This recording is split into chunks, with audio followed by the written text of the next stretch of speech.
राजनीतिक जो खिचड़ी पकाने का काम कर रही हैं। तो यही कहानी, यही चरित्र बार बार नजर आता है। अगर इतना ही हिम्मत था, इतनी ही कहानी थी, इतनी ही जज्बा था, वो जो पैसे भारत सरकार द्वारा आपको दिए गए हैं, जो आपके अकाउंट में हैं, जो आपके बैंक में हैं, उन्हें ही लाकर गंगा में प्रवाहित कर दीजिए। सारा किस्सा कहानी खत्म, कोई चर्चा की बात नहीं करेगा। अरे मेडल क्या होगा, मेडल जीत कर आ गए, मेडल कौन देखने जा रहा है।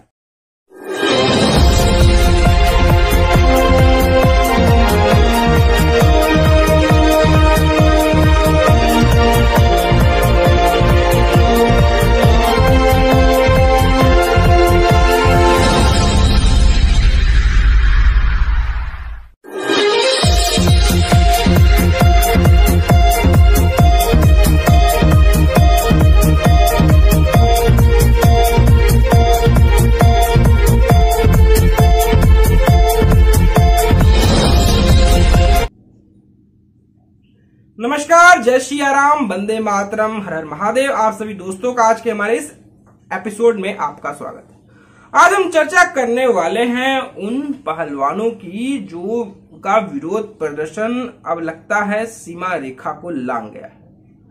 कब तक, कल तक ये प्रदर्शन एक खिलाड़ियों का प्रदर्शन था, लेकिन अब लगता है कि ये खिलाड़ियों का प्रदर्शन एक पॉलिटिकल स्टंट, एक पॉलिटिकल नौटंकी से ज्यादा कुछ नहीं रह गया। जहां तक बात है, वो कहते हैं कि बृजभूषण शरण सिंह उन्होंने यौनाचार किया है, उन्होंने गलत काम किया है, उनकी नजर में उनको बर्खास्त करना चाहिए।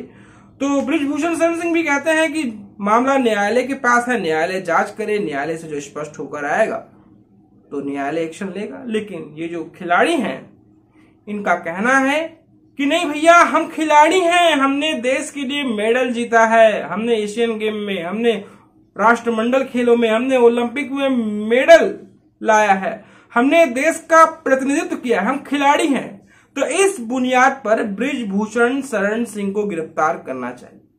6 महीने से भारतीय मीडिया में, भारतीय सियासत में ये खिलाड़ियों का जो विरोध प्रदर्शन है वो लगातार नजर आता जा रहा है। तीनों खिलाड़ियों ने ये घोषणा किया था कि हमने जो मेडल जीता है, हमने जो पदक कमाया है अपनी जिंदगी में, अब इसे हम गंगा नदी में विसर्जित कर देंगे। इसकी कहानी की शुरुआत कहां से होती है, हम आपको बताते हैं। रविवार को भारतीय नए संसद का इनॉग्रेशन होना था, तो ये खिलाड़ियों ने सोचा क्यों ना तृप्ति लाभ लिया जाए। जहां एक तरफ नए संसद भवन का इनॉग्रेशन हो रहा है, तो उस इलाके में जाकर हम अपना विरोध प्रदर्शन करें। शायद उन्हें ख्यालात आ गया होगा कि उस 26 जनवरी के आसपास का, जब इस देश में 26 जनवरी मनाई जा रही थी और किसान आंदोलन वाले जो कालनेमी थे, उन्होंने ट्रैक्टर रैली निकाली और संसद भवन के आसपास जो उन्होंने चुल मचाया, जो उन्होंने नौटंकी की, और कुछ खालिस्तानी समर्थक लोग थे जो लाल किला पर चढ़ गए और भारतीय तिरंगे को हटाकर वहां पे खालिस्तानी झंडा लगा दिया था। सोचे थे कि चलो ये जो कुछ पॉलिटिकल पार्टियां हैं, अब इसमें ये टिकैत और डकैत भी आ गया है, क्यों ना जाकर हम अपनी कहानी को दिखाएं, क्यों ना हम अपना शक्ति प्रदर्शन करें और अपना जो पॉलिटिकल अंग प्रदर्शन करें। उन्होंने इसके तहत सोचा और वो निकल गए उस इलाके में जहां सा रास्ता जुड़ता था नए संसद भवन जाने का, रायसीना हिल्स का। लेकिन इस बार जो पुलिस थी, दूध की जली बिल्ली जो होती है छाछ भी फूंक कर पीती है, ये वाली कहानी को दिल्ली पुलिस ने चरितार्थ करते नजर आई। दिल्ली पुलिस ने इनका जमकर सुताई किया, जमकर कुटाई किया। दिल्ली पुलिस ने जमकर कूटा, हाय बप्पा हाय मैया वाली शब्द जैसे निकलने शुरू हो गए, हाय अल्लाह, बहुत कुटाई किया। ऐसे शब्दों से वहां का जो इलाका है वो गुंजमान होता नजर आ गया। जो इनके समर्थक थे, जो इनके कार्यकर्ता थे, जो इनके सिपा सलाहकार थे, वो हाय मैया हाय बप्पा करते हुए भागे। और इन्होंने जो विरोध प्रदर्शन का जो अड्डा जमाया हुआ था, जंतर मंतर पर, वहां गद्दे लगे हुए थे, वहां पर पंडाल बनाया हुआ था, वहां बांस लगे हुए थे, वहां बाहर सुरक्षा सुविधा का जो साजो सामान लगा हुआ था, उसे दिल्ली पुलिस उखाड़ कर फेंक दी और कहीं अब आप यहां पर अपना जो पॉलिटिकल अंग प्रदर्शन नहीं कर सकते। अगर आपको प्रदर्शन करना है तो आपको इजाजत लेनी होगी, बिना इजाजत के आप अपना पॉलिटिकल प्रदर्शन नहीं कर पाएंगे। तो इन बातों से खार खाए और उनके साथ कुछ पॉलिटिकल दल भी थे, इंगेज थे। चलो भैया, इसी बहाने जिस प्रकार हम संसद भवन के नए परिसर के इनॉग्रेशन का जिस प्रकार हम विरोध कर रहे हैं, चलिए इन्हीं खिलाड़ियों के बहाने, इन्हीं खिलाड़ियों के मुद्दों को हाईजैक करके हम अपनी राजनीतिक रोटियां सेकें। उन्होंने ये सोचा परोक्ष तौर पर। तो फिर बातें कुछ बननी सी नजर नहीं आई, तो उन्होंने सोचा क्यों ना गंगा दशहरा पर हरिद्वार चलकर गंगा नदी में अपने मेडल को विसर्जित कर दिया जाए। तो ये निकल गए कि जिन्होंने मेडल जीता है उन्होंने मेडल गंगा विसर्जित कर दिए। पूरे बन ठन कर गए और पहुंच गए गंगा नदी किनारे हरिद्वार। वहां पर जितने ये खिलाड़ी थे, जितने विरोध प्रदर्शन करने वाले थे, चाहे वो विनेश फोगाट रही हो, चाहे वो साक्षी मलिक रही हो, चाहे वो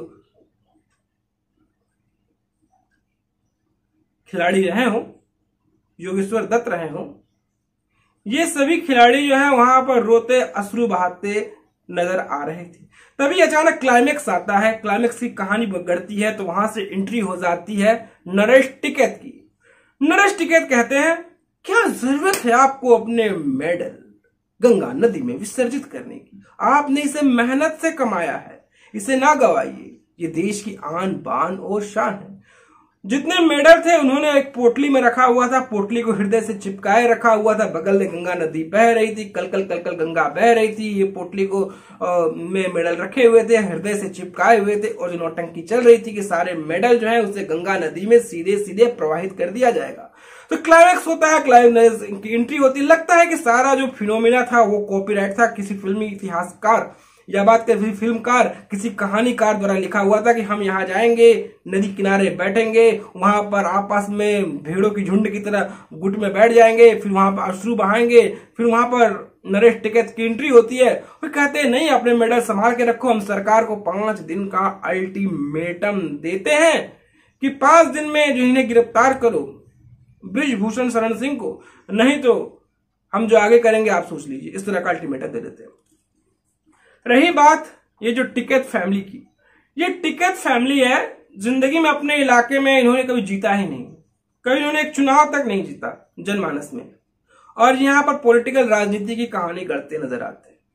हम अपने देश की बात करें, अपने कहानीकार की बात करें, अपने देश की हम बात करें, हमारे देश में जब आंदोलन होते हैं, जब आंदोलन जीवी होते हैं, चाहे वो आपको याद हो नरेंद्र मोदी सरकार OROP का आंदोलन रहा हो, चाहे वो शाहीन बाग रहा हो, चाहे वो कृषि आंदोलन रहा हो,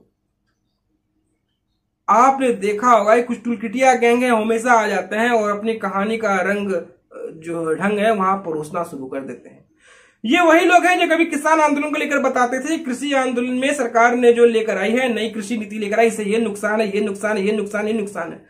आज तक जो भी आए हैं ना उन्होंने फायदे बता पाए, ना उन्हें नुकसान ही गिना पाए, सिर्फ कहानियों पर गढ़ते रहे। उन्हें कुछ चैनलों का सहारा भी मिल गया, वर्धराजन का, वहां बोलते रह गए, यहाँ ये गलत है, यहाँ वो गलत है, यहाँ वो गलत है। जिंदगी उन्होंने हल तक नहीं चलाया और किसानों की राजनीति करते नजर आते हैं। एक सलमान है, सलीम है, जो अपने आप को योगेंद्र यादव बनकर घूमता रहता है, कहता है उसका बचपन का नाम सलीम था, जो लगता है कभी जिंदगी में नहाता भी नहीं है, वो भी कृषि आंदोलन में ही पहुंच जाता है, वो खिलाड़ियों के प्रदर्शन ही पहुंच जाता है। तो चलो भाई, किसानों पर छोड़कर हम लौटते हैं इन खिलाड़ियों पर। ये खिलाड़ी जो कहते हैं कि ब्रिजभूषण शरण सिंह पर गिरफ्तार होना चाहिए, उन पर एलिगेशन लगाते हैं, ना कोई FIR करते थे, ना कुछ करते थे, सिर्फ एलिगेशन पर बातचीत होती थी, सिर्फ बातों बातों की बातचीत होती थी। तो वहां के जो लोग थे हरिद्वार वाले कहते नहीं भैया, आज गंगा दशहरा है, ये पुण्य तिथि है, हमारे लिए पुण्य का इलाका है, और हर की पौड़ी में हम मेडल उडल नहीं बहाने देंगे। ये मैनेजमेंट का कहना होता है गंगा नदी किनारे हरिद्वार में। तो ये जो पूरी कहानी थी, पूरी कहानी का जायका था, यहां साफ साफ होता नजर आता था कि कहानी क्या है, चरित्र क्या है, चेहरा क्या है। आप देखिए, ये जो पूरा विरोध प्रदर्शन हो रहा है, पूरी जो कहानी गढ़ी जा रही है, पूरा जो चरित्र दिखा जा रहा है, यहां पर आपको देखिए खेल जो है हमारे देश के पूरे जो 28 राज्य हैं या 29 राज्य हैं, जितने यूनियन टेरिटरी हैं, सब में खिलाड़ी सब जगह से आते हैं। लेकिन प्रदर्शन कहां हो रहा है? सिर्फ प्रदर्शन हो रहा है हरियाणा का, क्योंकि आप सभी जानते हैं कि हरियाणा में जो पॉलिटिकल पार्टियां हैं, जो पॉलिटिकल विंग्स है, उनका जो है खेल पर संघों में कितना बड़ा कब्जा है। ये सारी कहानी खेल संघों पर कब्जे की कहानी से होकर निकल कर आती है, जहां एक तरफ भूपेंद्र हुड्डा है, उनके बेटे दीपेंद्र हुड्डा हैं, वो लोग भी इनके समर्थन नजर आ जाते हैं, और ये आपका टिकट डकैत भी आ जाता है, प्रियंका गांधी वाड्रा भी आ जाती हैं, वाड्राइन भी आ जाती है, तमाम पॉलिटिकल पार्टियां हैं। ये आपका पप्पू यादव भी आ जाता है, इनके पक्ष में अपनी कहानियां गढ़ता नजर आता है। ये पूरी कहानी है खेल पर कब्जे की, खेल पर एकाधिकार की कहानी है। मामला जो है ऐसा पहले नहीं था। पहले क्या था, हम उस पर जाते हैं। पहले कहानी ये थी कि यही जो विनेश फोगाट है अपनी शादी में इन्हीं बृजभूषण शरण सिंह को बुलाया था, इनके लिए कसीदे पढ़ते थे, इनके लिए कहानियां पढ़ती थी, इनके लिए बातें करते थे कि सर जब से आए हैं खेल संघ जो है उसका विकास हुआ है, और जो पहलवानी संघ है ये मेडल भी जीतने लगा है, जो फीचर्स हैं और यहाँ के जो तौर तरीके हैं वो बदले गए हैं। सिर्फ यही कहानी नहीं है, बात यह है कि ये जो है ये एलिट पैनल है। ये कहते हैं हम ना लड़ेंगे, ना राज्य स्तर पर खेलेंगे, ना जिला स्तर पर खेलेंगे, हम सीधा जाकर जो है अंतर्राष्ट्रीय मुकाबला खेलेंगे। लेकिन यहाँ पर नियम कानून बदल दिया गया, कहा गया है कि अंतर्राष्ट्रीय मुकाबले खेलने हैं तो आपको घरेलू स्तर पर परफॉर्म करके देना पड़ेगा, आपको राजकीय स्तर पर भी खेलना पड़ेगा, आपको जिला स्तर पर भी खेलना पड़ेगा, आपको राष्ट्रीय स्तर पर भी खेलना पड़ेगा। तो बोलते नहीं नहीं नहीं, हम तो एलिट है ना, हमारे बाप दादा चचा के अंदर ही तो खेल संघ आते थे, हमारे बाप दादा चचा के अंदर ये खेल संघ आते थे, तो भैया हमारे बाप दादा चचा पहले ही खेल में भाग लेते थे, तो हम ही कहां न जाएं और कहां जाए। अगर यहाँ पर योग्यता की लड़ाई से अगर जाने लग जाएंगे, भैया यूपी वाला भी लड़का जाएगा, बंगाल वाला भी जाएगा, बिहार वाला भी जाएगा, झारखंड वाला भी जाएगा, महाराष्ट्र वाला भी जाएगा, यहाँ वाला जाएगा, वहां वाला जाएगा। लेकिन नहीं, यहाँ पर सारा राजनीति जो है वो खेल संघ पर कब्जा जमाने की राजनीति से शुरू हो रही है, खेल संघ पर कब्जा जमाने की कहानी से शुरू हो गई। ये रोना धोना शुरू हो गया, रोना धोना वाली कहानी भी शुरू हो गई। जब इन्होंने कोशिश की थी कि नए संसद भवन का इनोवेशन क्यों किया जाए, जो पुलिस ने इनकी जमकर कुटाई की, जमकर सुताई की, इनका रोना धोना खूब नजर आया। कुछ वामपंथी मीडिया पोर्टल, कुछ जो मोदी विरोध में जो ही उनके दाल गलते हैं, मोदी विरोध में उनका खाना पचता है, मोदी विरोध की कहानी से लगातार गुंजमान होते हैं, वो बोलते हैं खिलाड़ी जो देश के लिए मेडल जीता, भला देश की बेटियों के साथ भी कभी ऐसा हो सकता है। देश की बेटियां जो देश के लिए शोहरत प्रदान की, जो देश के लिए इज्जत प्रदान की, जो देश के लिए बहुत कुछ किया, आज देश की बेटियों का हाल क्या है। मैं उस तथाकथित भटके हुए पत्रकार की बात करूं जो इस तरह की बातें करता है, वो खैराती पत्रकार की बात करूं तो उनको यहां देश की बेटी का रोने का आवाज आता है, लेकिन उनको उस देश की बेटी का नाम नहीं याद आएगा जिसको एक दरिंदे ने पत्थर पटक पटक कर मार डाला। वो पत्रकार वो सेकुलरिज्म का उपासक, उसको वो बेटी नजर नहीं आएगी जिसको 25 बार चाकुओं से गोद कर दिल्ली में मारा गया। शायद उसके लिए वो सेकुलर पत्रकार, वो कहानीकार, वो कथाकार चर्चा नहीं करेगा। लेकिन ये जो कहते हैं देश के लिए मेडल जीते हैं ये लोग, भाई देश के लिए मेडल जीते हैं तो देश ने भी इनके लिए बहुत कुछ किया है, देश ने भी इनके लिए जो है अपना सर्वस्व समर्पित कर दिया है, देश ने इनके बहुत कुछ दिया। इन्होंने मेडल जीता ना देश के नाम पे, तो देश ने इन्हें अंतर्राष्ट्रीय स्तर की सुविधाएं प्रदान की, इनके लिए कोच प्रदान की, इन्हें सीखने के लिए, इन्हें लड़ने के लिए विदेश जैसी फैसिलिटी दी, इन्हें पैसे दिए, इन्हें शोहरत दिया। और ये जो हम बात कर दें, इनके साथ ये जो साक्षी मलिक है जो विरोध प्रदर्शन कर रही है, ये हरियाणा पुलिस में है, हरियाणा पुलिस में अफसर लेवल पर है, ये स्पोर्ट्स कोटा से। ये उन चीजों को छोड़कर यहाँ विरोध प्रदर्शन में लगी हुई है। उसमें जो कुछ खिलाड़ी हैं जो सरकारी नौकरी में है, रेलवे में है, वो अपना काम काज छोड़कर यहाँ विरोध प्रदर्शन में लगे हुए। काम काज कर नहीं रहे तो पैसा किस बात का ले रहे हो? आप मेडल को तो गंगा जी में जाकर बहा दोगे, या आपने बहाने की कोशिश की या आप नहीं की, या आपने बस एक नाटक नौटंकी की, वो अलग बात है। कभी आप उन पैसों को अभी तक गंगा नदी में बहाओ जो पैसे भारत सरकार ने आपको दिया है, लेकिन आप उसके लिए बात नहीं करिएगा, आप उसके लिए चर्चा नहीं करेंगे, क्योंकि ये जो पूरी कहानी है, पूरा चरित्र है, पूरा चेहरा है, यहाँ पर मोदी विरोध की कहानी से शुरू होती है, मोदी विरोध पर ही खत्म हो जाती है। ये खेल संघ पर कब्जा जमाने वाली कहानी, ये खेल संघ पर अतिक्रमण करने वाली कहानी जो हरियाणा से आते थे। आप खुद देखिए, स्पोर्ट्स फैटर्निटी की बात करें, लोग कहते हैं भैया हरियाणा में खेल के जो सुख सुविधाएं हैं वो बहुत बेहतर है और हरियाणा से सभी खेल को खिलाड़ी आते हैं। तो भाई जहां पर खेल संघ रहेगा, जहां खेल संघ का दबदबा रहेगा, वहीं से खिलाड़ी बेहतर होके निकलेंगे। हरियाणा में जितने खेल संघ हैं, जितने दंगल होते हैं, जितने दंगल वाली जगह है हरियाणा में, जितने वहां पर खेल के प्रशिक्षण होते हैं, वहां पर उन खिलाड़ियों का कब्जा इसलिए होता था क्योंकि खेल संघ की कब्जा कहानी और वोट की कहानी की शुरुआत वहीं से होती थी। ये वहीं के कथाकार कहानीकार दीपेंद्र सिंह हुड्डा, जो भूपेंद्र सिंह हुड्डा के बेटे हैं, जो कांग्रेसी हैं, इसलिए तो उनकी कहानी यहां पर होती नजर आती है। और जाहिर सी बात, जो प्रियंका मैम, पिंकी जी, प्रियंका गांधी वाड्रा कह रही हैं कि मोदी कहते हैं बेटी बचाओ बेटी पढ़ाओ। यहां जो बेटियां हैं जो जेठ की धूप में सुलग रही हैं, जल रही हैं, अप्रैल की धूप में कुमला रही हैं, उनके लिए मोदी जी नहीं सोचते हैं और कहते हैं बेटी बचाओ बेटी पढ़ाओ। तो प्रियंकाइन जी, वाड्राइन जी, मैं आपसे ये पूछना चाहता हूं, आपके दिल्ली में परसों एक नाबालिग बच्ची का 25 बार चाकुओं से गोदा गया और पत्थर से पटककर उसकी मृत्यु के घाट उतार दिया गया एक विशेष समाज द्वारा। उस पर कभी आप बोलिएगा, कभी आपके जुबान से निकलेंगे? लगता है मैडम आपने अपने मुंह में जुबान केसरी डालकर चुबलाने लग गई हैं। ये सब बातें आपको नजर नहीं आती, आपको वही बातें नजर आती हैं, आपको वही कहानी नजर आती है जो एजेंडा से पोषित हो, जो एजेंडा के तहत आती है। ऐसी बातें कर लीजिएगा, हाय अल्लाह, सेकुलरिज्म पर तो तबाही के ओले पड़ने लग जाएंगे। सेकुलरिज्म की कहानी पर तो चिल कौवे बैठ जाएंगे, फिर उनकी बात कौन करेगा? लेकिन आप बात करिएगा इन खिलाड़ियों का। ये खिलाड़ी आपको बहुत पीड़ित नजर आ रहे हैं। मैंने आपको पहले ही बताया कि ये जो है कुछ पुलिस में साक्षी मलिक अफसर है हरियाणा पुलिस में, और ये आपका जो खिलाड़ी यहाँ बैठे कुछ में रेलवे में काम कर रहे हैं, कुछ फलाना में काम कर रहे हैं, कुछ ढिमकाना में काम कर रहे हैं, वहां से उनको पैसे मिल रहे हैं। वो सारे काम काज छोड़कर पैसा किस बात का उठा रहे भाई?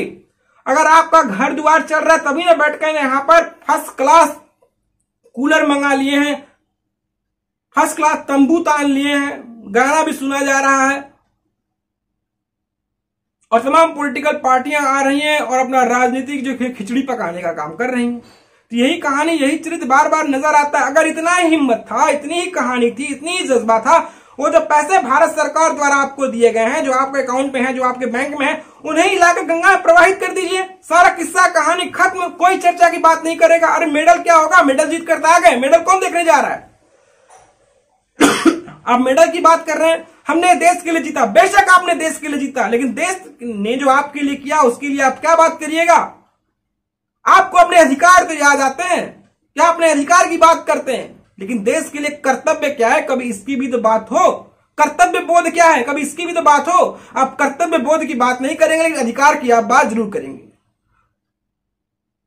नरेंद्र मोदी सरकार को नीचा दिखाने की आपने वो हर हरकतों को आजमा लिया और आप उन टुलकिटिया गैंग के शिकार हो गए हैं जो लगातार रोते रहते हैं, कहते हैं इंडिया सो इंटॉलरेंट, जो इंटॉलरेंट की बात करते हैं। वो जो बच्ची मरी है परसों दिल्ली में, ना उसके लिए द वायर बोला, ना प्रिंट बोला, ना फलाना बोला, ना ढिमकाना बोला, कोई कथाकार नहीं बोला, और इनके लिए बच्ची है, बिटिया है, तमाम तरह की कहानियां गढ़ते नजर आ रहे हैं। सोचिए क्या कर रहे हैं आप। तो दोस्तों आपको हमारी कहानी कैसी लगी, आपको हमारा एपिसोड कैसा लगा, आपको हमारी ये चर्चा कैसी लगी, आप मुझे जरूर बताएं। दोस्तों आपसे गुजारिश है कि आप हमारे चैनल को लाइक करें, शेयर करें, सब्सक्राइब करें।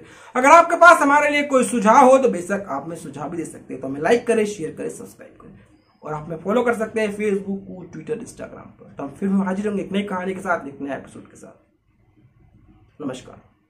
लाइक शेयर सब्सक्राइब जरूर करिएगा।